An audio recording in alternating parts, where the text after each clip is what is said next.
ভারতবর্ষের নিরাপত্তার দায়িত্বে থাকা স্বরাষ্ট্রমন্ত্রী তিনি যদি বাংলায় বসে বাংলা দখলের দিকে এগোয় তাহলে সারা দেশের নিরাপত্তা কি হবে?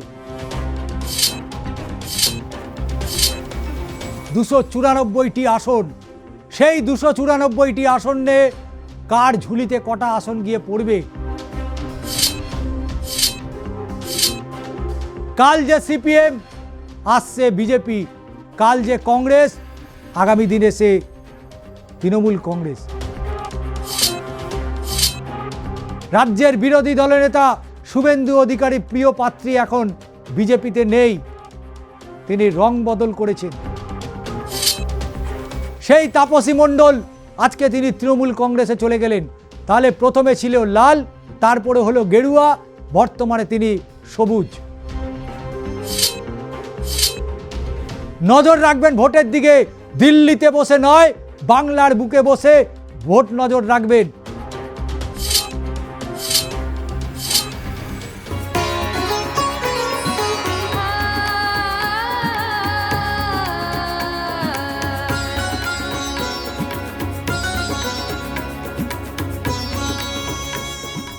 নমস্কার, আমি ষষ্ঠী চট্টোপাধ্যায়। শুরু করছি বাংলার মাটি বাংলার ভোট।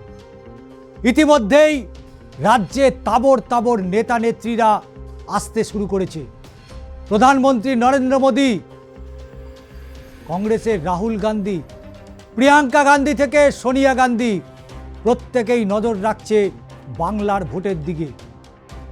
কিন্তু বাংলার ভোটে 294টি আসন, সেই 294টি আসনে কার ঝুলিতে কটা আসন গিয়ে পড়বে সেটাই ঠিক করবে বাংলার জনগণ। কিন্তু আমরা বিধানসভা ধরে ধরে আপনাদের সাথে আমরা পর্যালোচনা করছি, বিশ্লেষণ দিচ্ছি। আজকের 294 আসনের মধ্যে হলদিয়া বিধানসভা কেন্দ্রের দিকে আমরা নজর রাখব। হলদি নদী, সেই হলদি নদীর তীরে হলদিয়া পেট্রোকেমিক্যাল, বামফ্রন্ট সরকারের যতগুলো প্রজেক্ট ছিল তার মধ্যে অবশ্যই হলদিয়ার সেই পেট্রোকেমিক্যাল আজকে রুগ্ন দশায় পরিণত হয়েছে। আজকে সেখানে পরিযায়ী শ্রমিকের সংখ্যা বেড়েছে, সেখানে বেড়েছে রাজনৈতিক সমীকরণও। কাল যে সিপিএম, আসছে বিজেপি, কাল যে কংগ্রেস, আগামী দিনে সে তৃণমূল কংগ্রেস। হলদিয়ার রাজনীতিতে বারবার পরিবর্তন দেখেছে মানুষ। বামেদের শক্ত ঘাঁটি সেই হলদিয়া, আজকে সেই শক্ত ঘাঁটি নেই। সময়ের সাথে সাথে সেটাও রুগ্ন হয়েছে হলদিয়া পেট্রোকেমিক্যালের মতোই। তো 2026-এর বিধানসভা নির্বাচনে হলদিয়া বিধানসভা কেন্দ্রে একটা চতুর্মুখী লড়াই রয়েছে। সেই চতুর্মুখী লড়াইয়ে কে এগিয়ে থাকছে, কেই বা প্রচারে ঝড় তুলেছে, কারই বা পালাবদল হয়েছে, রাজনৈতিক পালাবদল আলোচনা করব। 2016 সালের বিধানসভা নির্বাচনে এই হলদিয়া পেট্রোকেমিক্যাল অঞ্চলে কে জয়ী হয়েছিলেন, কেই বা দ্বিতীয় তৃতীয় হয়েছিলেন। তো চলুন সরাসরি চলে যাই 2016 সালের বিধানসভা নির্বাচনের ফলাফলের দিকে। 2016 বিধানসভা নির্বাচন, রাজ্য জুড়ে পালাবদল হয়েছে, সরকার বদল হয়েছে, রাজনৈতিক রং পরিবর্তন হয়েছে। কিন্তু হলদিয়া বিধানসভা কেন্দ্র, অবশ্যই হলদিয়া বিধানসভা কেন্দ্রের দিকে নজর রাখতে হয়, কারণ হলদিয়া বিধানসভা কেন্দ্র 294তে অন্যতম কেন্দ্র। কারণ রাজ্যের বিরোধী দলের নেতা শুভেন্দু অধিকারী প্রিয় পাত্রী এখন বিজেপিতে নেই, তিনি রং বদল করেছেন। গিরগিটি যেমন রং বদল করে, সেখানে রাজনৈতিক নেতারাও তারাও রং বদল করেন, এবং তার চাক্ষুষ প্রমাণ হলদিয়া বিধানসভা কেন্দ্র। 2016 হলদিয়া পেট্রোকেমিক্যাল অঞ্চল, হাজার হাজার মানুষের চাকরি সেখানে জড়িয়ে রয়েছে, তাদের দৈনন্দিন জীবন, তাদের সামাজিক সুরক্ষা জড়িয়ে ছিল হলদিয়া পেট্রোকেমিক্যালকে কেন্দ্র করে। সেই হলদিয়াতে বাম কংগ্রেসের জোট 2016 সালের বিধানসভা নির্বাচন 50% ভোট তারা পেয়েছিল, অর্থাৎ 50.17%, অর্থাৎ 1330টি ভোট পেয়েছিল বামেরা। যদিও বামেরা একা নয়, বামেদের সঙ্গে সহযোগী ছিল অবশ্যই জাতীয় কংগ্রেস। তৃণমূল 2016 সালে হলদিয়াতে দ্বিতীয় স্থানে 39.53% তারা ভোট পেল। শতাংশের বিচারে তারা কিন্তু খুব একটা খারাপ ভোট পায়নি, তবে 79,837টি ভোট তারা পেয়েছিল। তৃতীয় স্থানে কে ছিল? তৃতীয় স্থানে ভারতীয় জনতা পার্টি বিজেপি। হলদিয়াতে এবারে লড়াই হবে, কিন্তু 2016 সালে তারা 6.67% ভোট পেয়েছিল, অর্থাৎ 13,471টি ভোট পেয়েছিল। নোটাতে ভোট পড়েছিল 1.18%, অর্থাৎ 2,383টি ভোট। হলদিয়া পেট্রোকেমিক্যালের রং হলদিয়া শিল্পাঞ্চল। হলদিয়ায় বিধানসভা কেন্দ্রে লালেরা তারা দখল রাখল। তারা 21,493 ভোটে জয়লাভ করলো হলদিয়াতে। তারপরেই ঘাড়ে 2019-এর লোকসভা নির্বাচন। 2019-এর লোকসভা নির্বাচন অবশ্যই সেদিকে আমাদের নজর রাখতে হবে, নজর সেদিকে রাখতেই হবে, কারণ 2019-এর লোকসভা নির্বাচনে বিজেপির উত্থান সবে শুরু হলো। কিন্তু অল ইন্ডিয়া তৃণমূল কংগ্রেস 2019-এর লোকসভা নির্বাচন, যেখানে তারা 50% ভোট পেল, 50.8% ভোট পেয়ে তারা 7,24,433টি ভোট পেয়েছিল। কিন্তু দ্বিতীয় স্থানে উঠে এলো কে? ভারতীয় জনতা পার্টি। তারা 36.94% ভোট পেল, অর্থাৎ কিনা 5,34,268টি ভোট।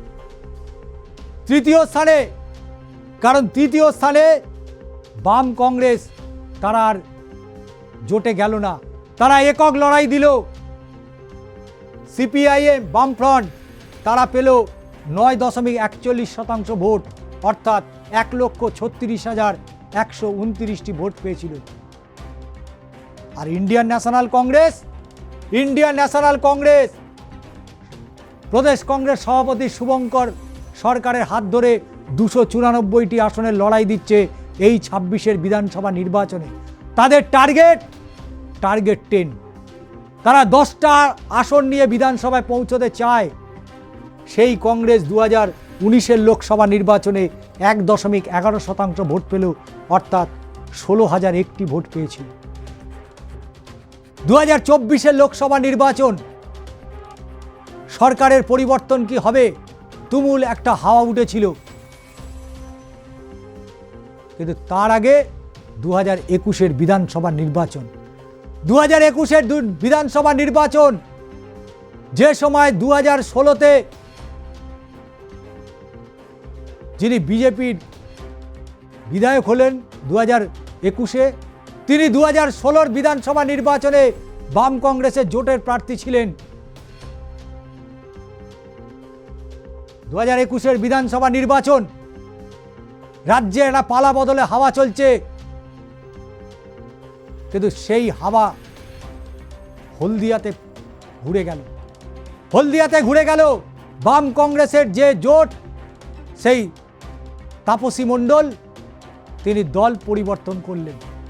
শুভেন্দু অধিকারীর সাথে তার সখ্যতা বাড়ল। সখ্যতা বেড়ে তিনি সেই হলদিয়া বিধানসভা কেন্দ্রে বিজেপির প্রার্থী হয়ে গেলেন। মানুষ তাকে আবারও বিশ্বাস করল 2021-এর বিধানসভা নির্বাচনে। তাই মানুষ দুহাত ভরে সেই তাপসী মণ্ডলকেই ভোট দিল। তিনি 47.15% ভোট পেয়েছিল, অর্থাৎ 1,04,126টি ভোট, যা 2016 যে মার্জিনে তারা ভোট পেয়েছিল, সেই ভোটই তারা ধরে রাখলো বিজেপি দলে এসে। অল ইন্ডিয়া তৃণমূল কংগ্রেস হলদিয়া একের পর এক ইস্যু। রুগ্নপ্রায় অবস্থা হলদিয়া শিল্পাঞ্চল, হলদিয়া পেট্রোকেমিক্যালস। হাজার হাজার মানুষ যাচ্ছে ভিন রাজ্যে কর্মসংস্থানের জন্য। পরিযায়ী শ্রমিকের সংখ্যা বাড়ল, সেখানে শিক্ষা, স্বাস্থ্য, কর্মসংস্থান আস্তে আস্তে ডাউন লেভেলে চলে এলো। সেই হলদিয়াতে অল ইন্ডিয়া তৃণমূল কংগ্রেস তারা 40.36% ভোট পেল। শুধু তাই নয়, তারা 89,111টি ভোট পেয়েছিল। আর তৃতীয় স্থানে বাম কংগ্রেস আবার জোট করলো, কিন্তু প্রার্থী বদল হয়ে গিয়েছে। যে প্রার্থী 2016 এই হলদিয়া বিধানসভা কেন্দ্রে সিপিআইএমের প্রার্থী ছিল, 2021 বিধানসভা নির্বাচনে তিনি দল বদল করলেন, ছিলেন লাল, হয়ে গেলেন গেরুয়া। তাই লালের সমস্ত ভোট, বাম কংগ্রেসের সমস্ত ভোট চলে গেল বিজেপির দিকে। বাম কংগ্রেস তারা 2021 বিধানসভা নির্বাচনে তারা, আমরা এখানে আলাদা আলাদা করে ফিগার করে দিয়েছি, কারণ পরিসংখ্যান যা বলছে যে 2021 বিধানসভা নির্বাচনে সিপিএমের আমরা আলাদা ভোট ভাগ করেছিলাম, ইন্ডিয়ান ন্যাশনাল কংগ্রেস তাদেরও ভোট ভাগ করেছিলাম, কিন্তু সেই ভাগে সিপিএম তারা পেল 10.27%। এবং শুধু তাই নয়, 22,688টি ভোট পেয়েছিল একা সিপিএম। এবারে চতুর্মুখী লড়াই রয়েছে। তাই হলদিয়ার যে প্লেট আমরা একটু পরিবর্তন করে দেখে নিতে চেয়েছিলাম যে ইন্ডিয়ান ন্যাশনাল কংগ্রেস যারা বলছে 294টি আসনে একাই লড়ব, যারা বলছে তারা 10টি আসন নিয়ে বিধানসভায় যাবেন, সেই ইন্ডিয়ান ন্যাশনাল কংগ্রেস তারা 14.13% ভোট পেল। জয়ী হলো তাপসী মণ্ডল। 15,008 ভোটে জয়লাভ করলো হলদিয়া থেকে। 24 লোকসভা নির্বাচনের কথা বলতে হয়। 24 লোকসভা নির্বাচন, সেই 24 লোকসভা নির্বাচন হলদিয়া কেন্দ্র। 24 লোকসভা নির্বাচনে হলদিয়া কেন্দ্র থেকে বিজেপি সব থেকে বেশি লিড দিয়েছিল, কিন্তু 26-এ সেই তাপসী মণ্ডল আজকে তিনি তৃণমূল কংগ্রেসে চলে গেলেন। তাহলে প্রথমে ছিল লাল, তারপরে হলো গেরুয়া, বর্তমানে তিনি সবুজ। কিন্তু 2024-এর সেই লড়াইতে বিজেপি তারা 48.54% ভোট পেল, অর্থাৎ কিনা 7,65,584টি ভোট। 2024 লোকসভা নির্বাচনে অল ইন্ডিয়া তৃণমূল কংগ্রেস তারা পেল 43.61% ভোট। এবং শুধু তাই নয়, 6,87,851টি ভোট পেয়েছিল তারা। লড়াই হয়েছিল তৃণমূল কংগ্রেসের সাথে ভারতীয় জনতা পার্টির, হাড্ডাহাড্ডি লড়াই হয়েছিল। কিন্তু বাম কংগ্রেস 2024 লোকসভা নির্বাচনে তারা পেল 5.41% ভোট, অর্থাৎ 85,389টি ভোট পেয়েছিল তারা। লোকসভার লড়াই শেষ, তৈরি হচ্ছে, প্রস্তুতি নিচ্ছিল 26-এর বিধানসভা নির্বাচনের দিকে। ভারতীয় জনতা পার্টি তারা সরকার গড়ার দিকে এগোতে চাইছে, কিন্তু সাম্প্রতিক বিহারের নির্বাচন চোখে আঙুল দিয়ে দেখিয়ে দিয়েছে এসআইআর কত বড় বিপদের কারণ হতে চলেছে রাজনৈতিক দলগুলোর কাছে। আজকে যে নীতিশ কুমারকে দেখে বিহারের মানুষ ভোট দিয়েছিল, সেই নীতিশ কুমার তিনি বিহারের মুখ্যমন্ত্রী পদ ছেড়ে তিনি রাজ্যসভায় পৌঁছে গেলেন। বাংলায় এমনটা হতে পারে, না হওয়ার কোনো কারণ নেই। রাজনীতিতে সব কিছু হতে পারে, রাজনীতিতে কিন্তু যদির কোনো জায়গা নেই। কিন্তু 24 লোকসভা নির্বাচনে হলদিয়া থেকে বিজেপিকে বিপুল পরিমাণের লিড দিয়েছিল তাপসী মণ্ডল। কিন্তু সেই এসআইআর প্রক্রিয়া 4 নভেম্বর থেকে শুরু হলো, মানুষের মনে আতঙ্কের বাসা বাঁধতে শুরু করলো।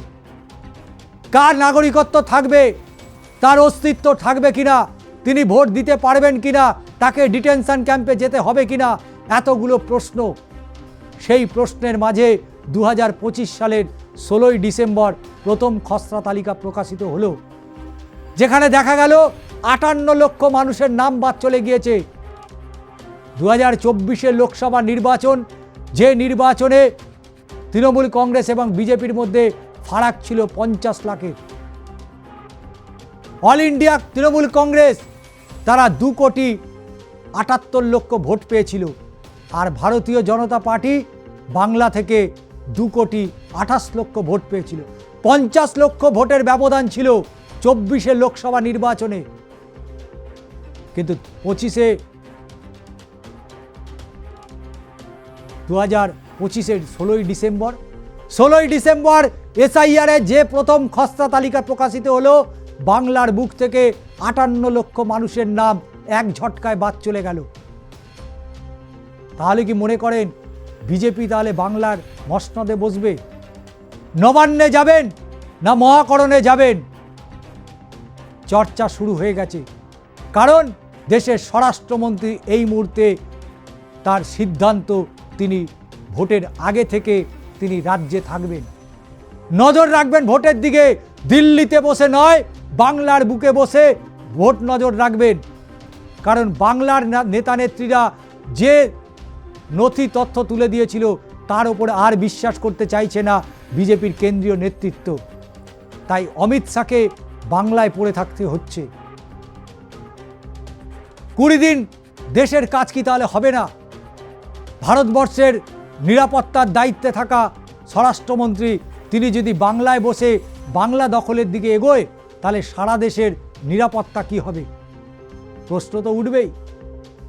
কিন্তু এই SIR পর্বে দ্বিতীয় দফার প্রার্থী ভোটার তালিকা প্রকাশিত হলো, সেখানে দেখা গেল 59 লাখ। সেখানে 59 লাখ, যেখানে ডিলিটেড অ্যাডজুডিকেশন। কিন্তু হলদিয়া বিধানসভা কেন্দ্রে কি হবে? হলদিয়া বিধানসভা কেন্দ্রের দিকে আমাদের তো নজর রাখতেই হবে। কারণ SIR পরবর্তীতে বিশ্লেষণ শুরু হয়ে গিয়েছে। কে কোথায় সব থেকে শক্ত ঘাঁটি করে বসে আছে, সেখানে আঘাত আনতে হবে। আর সেই আঘাত আনতে পারে একমাত্র SIR। সেটাকেই পাথেয় করে বঙ্গ বিজেপি দ্বারা এগিয়ে যেতে চাইছে। হলদিয়াতে 2025 সালে 16ই ডিসেম্বর প্রথম খসড়া তালিকা প্রকাশিত হলো। এবং শুধু তাই নয়, তাপসী মণ্ডল বিজেপি প্রার্থী, তিনি বিজয়ী হয়েছিলেন 15,008টি ভোটে 2021-এর বিধানসভা নির্বাচনে। কিন্তু 16ই ডিসেম্বর যে কথাটা বলছিলাম, সেই 16ই ডিসেম্বর SIR-এ বাদ পড়েছেন কত? 15,296 জনের নাম। এটা আর ফেরার কোনো জায়গা নেই। এই 15,296 জন আর 26-এর ভোটে তারা ফিরতে পারল না। কারণ এখানে মৃত ভোটার আছে, স্থানান্তর ভোটার রয়েছে, ডুপ্লিকেট ভোটার আছে, সব মিলিয়ে 15,296। আর 2021-এ বিজেপির হয়ে তাপসী মণ্ডল জয়লাভ করেছিল 15,008টি ভোটে। আবার এখানেই শেষ নয়, ইতিমধ্যে 4 দফায় ভোটার তালিকা প্রকাশিত হয়েছে। 28শে ফেব্রুয়ারি 2026 দ্বিতীয় খসড়া তালিকা, সেখানেই উঠে এলো নতুন জায়গা, নতুন নাম, অর্থাৎ অ্যাডজুডিকেশন এবং ডিলিটেড। যারা ডিলিটেড হয়েছেন তাদের ফেরা নিয়ে অনেক প্রশ্ন, অনেক সংশয়। কিন্তু যারা অ্যাডজুডিকেশনে রয়েছেন তারা হয়তো ফিরতে পারেন, তবে 100% যে নয় তা নিশ্চিত করে বলা যেতে পারে। তবে SIR-এ যে বাদ পড়লো দ্বিতীয় দফায়, সেখানে 400 জনের নাম বাদ চলে গেল, যাদের মধ্যে ডিলিটেড আছে, যার মধ্যে অ্যাডজুডিকেশনেও আছে। তাহলে SIR-এ মোট বাদ পড়লো কত? 15,696 জনের নাম। বুঝতেই পারছেন, লড়াই তো তাহলে হলদি নদীর তীরে হবেই। হলদি নদীর তীরে লড়াই হবে। বিজেপি চাইবে এই হলদিয়া বিধানসভা কেন্দ্র নিজেদের দখলে রাখতে, কারণ লোকসভাতে এই হলদিয়া থেকে বিশাল মার্জিনে জয়লাভ করেছিল ভারতীয় জনতা পার্টি। শুভেন্দু অধিকারীর দুর্বলতা হচ্ছে হলদিয়া। সেই হলদিয়া কি গেরুয়া থাকবে, নাকি তাপসী মণ্ডলের সাথে রঙও বদলে যাবে হলদিয়ার? অনেকগুলো ইস্যু, চতুর্মুখী লড়াই, বাম কংগ্রেসের জোট নেই। লড়াই কি তাহলে বিজেপি বনাম তৃণমূল কংগ্রেসের হতে চলেছে? নাকি বামেরা পুনরুদ্ধার করতে পারবে 2016 সালে যেখানে তারা লাল শালুক ফুটিয়েছিল? সেই জায়গা থেকে দাঁড়িয়ে তাপসী মণ্ডল, বিরোধী দলের তাপসী মণ্ডলকে অবশ্যই বলতে হবে যে তিনি বারবার রং পরিবর্তন করেছেন। তাই তাপসী মণ্ডলকে নিয়ে আলোচনা থাকবে, বিশ্লেষণ থাকবে, কারণ তাপসী মণ্ডলের 688 জনের এসআইআর থেকে বেশি বাদ পড়ে গিয়েছে। কিন্তু এই হলদিয়ার রং তালে কি হতে চলেছে? মতামত আপনারা দেবেন, মতামত আপনাদের কাছ থেকে উঠে আসুক। কারণ একজন প্রার্থী তার রাজনৈতিক জীবনে 3 বার রং পরিবর্তন করলেন।